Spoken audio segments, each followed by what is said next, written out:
Assalamualaikum warahmatullahi wabarakatuh. Kalau pakai madhabnya Pak Prabowo ditambung akhir dengan Allahu Akbar, Allahu Akbar, Allahu Akbar, merdeka, merdeka, merdeka. Sebuah pengakhiran yang menandakan awalan juga sebenarnya. Karena kita akan mengawali dengan melanjutkan apa yang dahulu merupakan sebuah gerak bersama antara resolusi jihad, kemudian Kongres Umat Islam di Jogja, kemudian tanggal 10 November 45 di Surabaya. Saya sekarang ini sesungguhnya tidak cocok untuk bicara dalam konteks refleksi Malari, karena pada waktu terjadi peristiwa Malari saya masih berumur 14 tahun. Saya di pesantren di Gontor, jadi saya tidak seperti senior-senior kita di sini, Pak Sarwan Hamid, Pak Zalami, Pak Amir Rais yang sudah terlibat langsung dengan permasalahan berbangsa waktu itu. Saya masih di pesantren, sehingga saya sampailah saya mendengar tentang masalah Malari. Apalagi rekan-rekan sekalian yang barangkali masuk generasi zaman now yang baru lahir, dan bahkan Malari ini apa mungkin barangkali juga perlu dijelaskan. Malari adalah singkatan dari Malapetaka 15 Januari tahun 1974. Berapa tahun itu tuh? 74. Saya waktu itu umur 14 tahun gitu ya. Jadi hari ini adalah juga tanggal 15 Januari tahunnya 2019. Jadi 45 tahun berikutnya.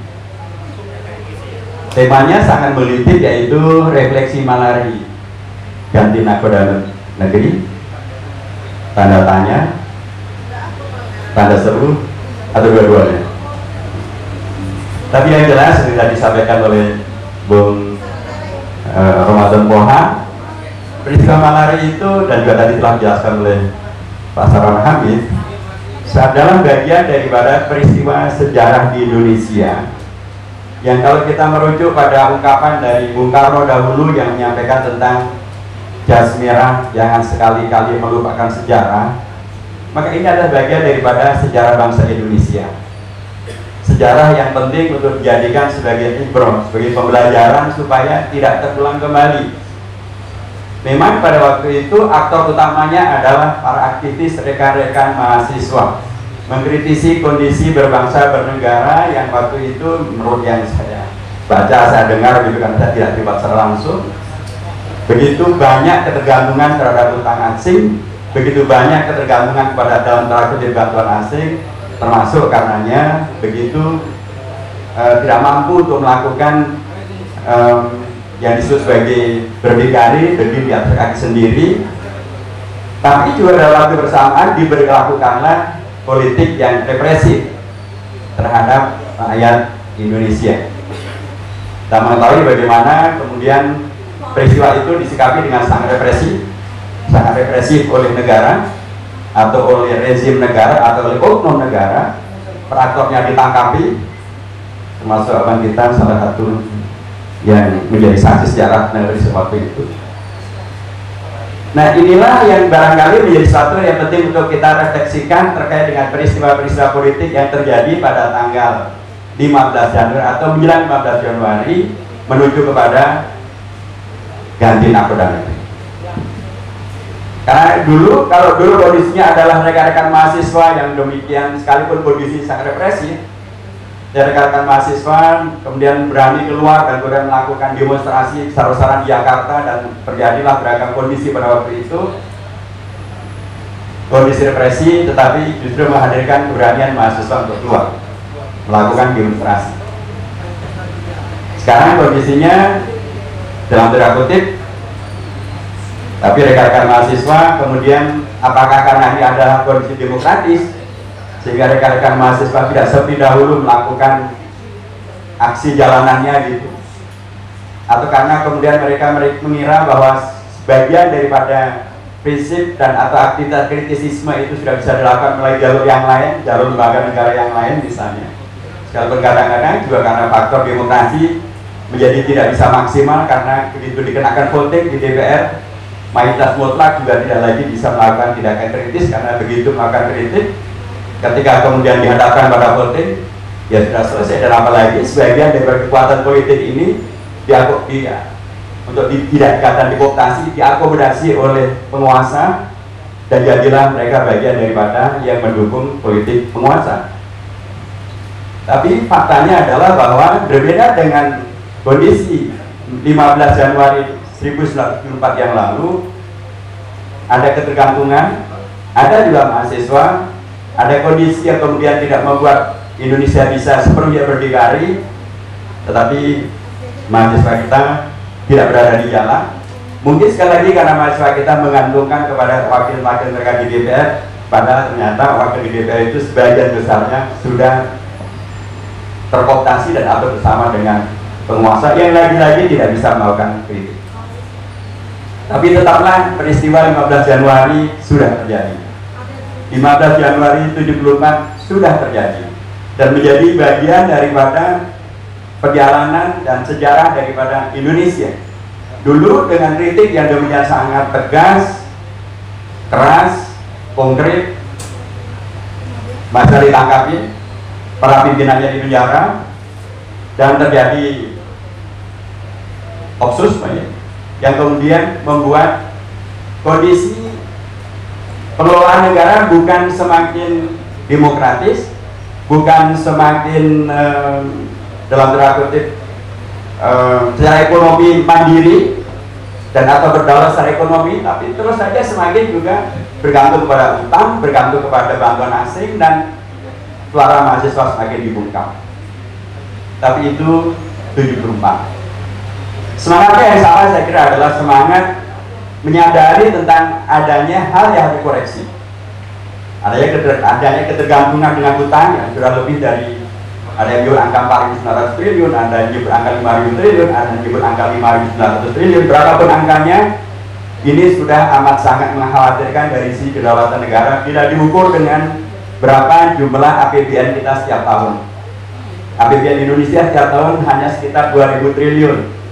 Kalau Indonesia utangnya sudah, utang negara sudah di atas 4.900 triliun, itu artinya kalaupun 2 tahun Indonesia seluruh APBN-nya dipakai untuk bayar utang, masih belum lunas. Indonesia dalam kondisi ketergantungan atau kehilangan kedaulatan ekonomi akibat daripada permasalahan utang yang sangat jelas terkawal-wal. Kata Pak Prabowo tadi malam, orang mobil yang etok-etokan. Jadi cetawelo-welonya nggak etok-etok, cetawelo sing tenanan. Ada kondisi ketergantungan yang sama. Ada kondisi ingin bukan menghadirkan kritik dan bukan menghadirkan perbaikan. Dulu tidak bisa, maksud saya tidak bisa menghadirkan hasil yang diharapkan. Tapi saya yakin 2019 ini kondisinya berbeda dalam hal. Tadi malam tanggal 15 Januari, kita semua warga bangsa Indonesia di seluruh dunia menyaksikan secara langsung sebuah pidato kebangsaan yang merupakan visi dan misi dari seorang calon presiden, wakil presiden yang begitu sangat menggema, menggelegar, dan sangat jelas visi misinya untuk penyelamatan Indonesia, untuk keamanan Indonesia, untuk kemakmuran Indonesia, untuk keadilan Indonesia, dan insya Allah akan berujung dengan ganti nakoda. Karena apa? Beragam hal yang kemudian sebelumnya dihembus-hembuskan, dikesan-kesankan, seolah-olah bahkan ada yang nuduhnya Pak Prabowo ini menghadirkan politik yang genderuwo, menakutkan, menakut-nakuti, pesimisme. Nah, kan tuduhan itu sendiri kan menakut-nakuti, gitu. Menuduh Anda menakut-nakuti, sendiri kan Anda menakut-nakuti saya dengan tuduhan itu. Menuduh Anda berusaha menebarkan pesimisme, sesuai kan Anda menebarkan pesimisme itu. Tadi malam dengan nama sangat gamblang, Pak Prabowo dan Pak Sandi justru menghadirkan fakta tentang komitmen berpolitik yang penuh dengan optimisme dan menolak segala bentuk pesimisme. Termasuk ketika kemudian waktu dulu beliau disalahpahami seolah-olah beliau mengatakan Indonesia bubar, Indonesia punah. Padahal beliau hanya mengutip pernyataan seorang pakar yang mengkhawatirkan bila begini kondisinya bisa jadi Indonesia punah. Justru beliau mengatakan bahwa karenanya beliau hadir untuk memastikan Indonesia tidak punah dan tidak bubar. Ketika Indonesia menjadi negara yang kuat, Indonesia lepas daripada utang luar negerinya, Indonesia bisa menggaji seluruh rakyatnya, memakmurkan rakyatnya, bisa menghadirkan tentara yang kuat. Saat itu Indonesia menjadi kuat, Indonesia tidak punah dan tidak bubar. Itu adalah optimisme yang beliau kembangkan. Banyak orang mengatakan bahwa mereka harus menang, karena kalau sampai kalah maka Pancasila dalam bahaya. Itu sebuah tuduhan yang menurut saya serius juga. Tadi malam dengan amat sangat jelas, kalau kita baca visi dan misi daripada kedua capres dan cawapres, kita akan dapatkan Pak Prabowo dan Pak Sandilah yang tegas menyatakan dalam visi-misinya merujuk dan menegaskan tentang Pancasila dan Undang-Undang Dasar Negara Republik Indonesia tahun 45. Allahu Akbar. Merdeka. Dan kita buatkan sekaligus sekarang. Jadi dalam pidato dari malam jelas, amat sangat jelas, kecuali bagi yang tidak mau ikut-ikutan pakai istilah budak dan seterusnya gitu. Enggak, saya nggak pakai Pak, biar yang lain aja yang pakai. Jadi saya mengatakan bahwa bagi yang cukup cerdas gitu ya, dan cukup punya daya ingat yang lumayan, pastilah akan dengan mudah menyimpulkan bahwa beliau bukan hanya menyebutkan dengan amat sangat gamblang tentang Pancasila, Undang-Undang Dasar Negara Republik Indonesia tahun 45, tentang persatuan Indonesia, tentang menghormati keragaman. Beliau bahkan menjabarkan itu pada program-program yang tadi malam telah beliau sampaikan. Begitu luar biasanya keinginan beliau untuk menyatukan seluruh warga bangsa, sampai beliau tegas menyampaikan bahwa beliau akan melanjutkan segala capaian positif yang dihadirkan oleh presiden-presiden sebelumnya, sejak Bung Karno sampai kemudian Presiden Jokowi sekalipun. Sebuah kepemimpinan yang luar biasa amat sangat jelas visinya, yaitu menghadirkan kepemimpinan yang merangkul, yang akomodasi, yang menyatukan. Itulah Pancasila, persatuan Indonesia.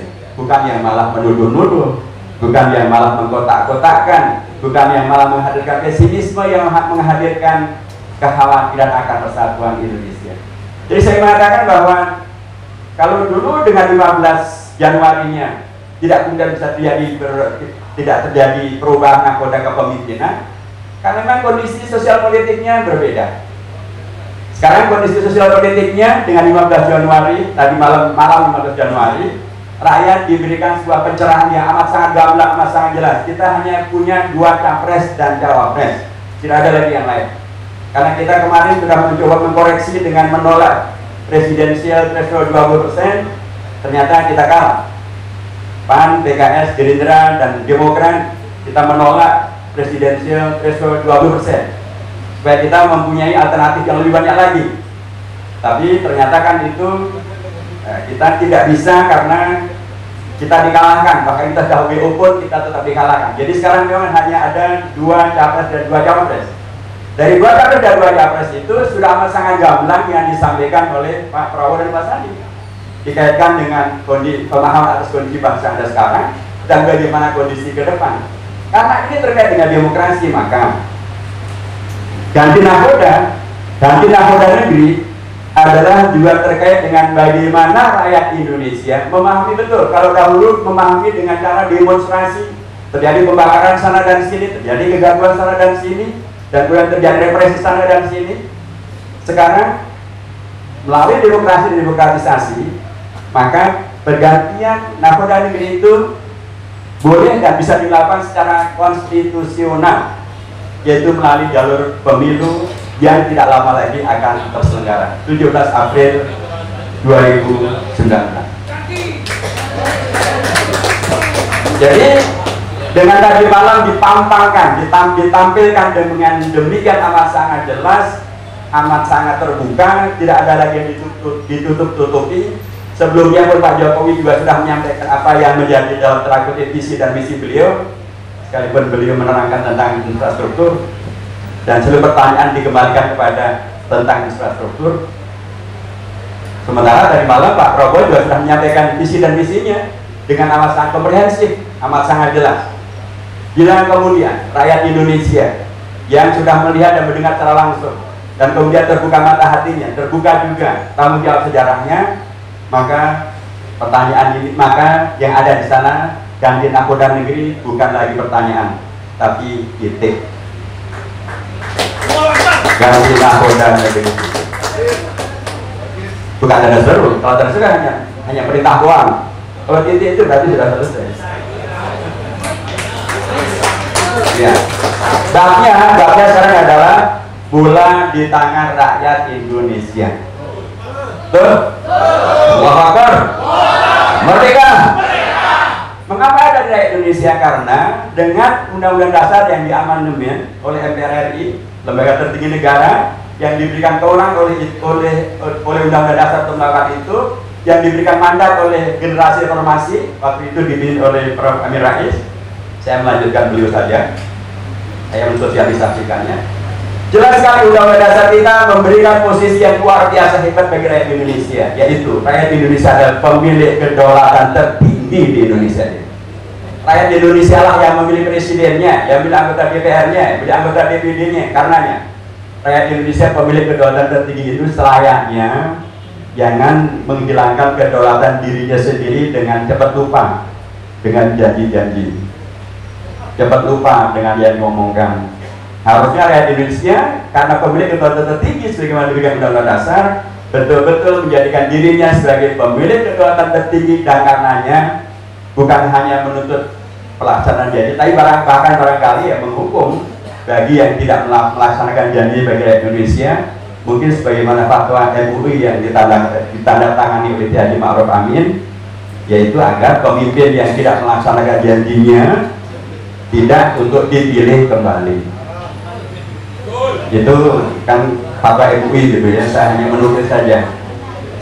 Tentu tidak sebutkan siapa nama presidennya, kan nggak disebutkan di sana, tapi ya paham lah gitu. Saya kira demikian rekan-rekan sekalian. Jadi 15 Januari refleksi malapetaka 15 Januari. Kalau itu tahun 74 barangkali memang malapetaka. Tapi kalau 15 Januari 2019 insya Allah ma-nya bukan malapetaka, tapi matlamat atau maklumat 15 Januari yang membawa kepada ganti nakoda negeri titik melalui cara-cara konstitusional 2019 bulannya April tanggalnya 17. Rakyat Indonesia pilih kedaulatan sudah mendengarkan semuanya, dan tangeh lamun rakyat Indonesia akan kemudian keliru lagi memilih pemimpinnya. Itu harapan kita semuanya.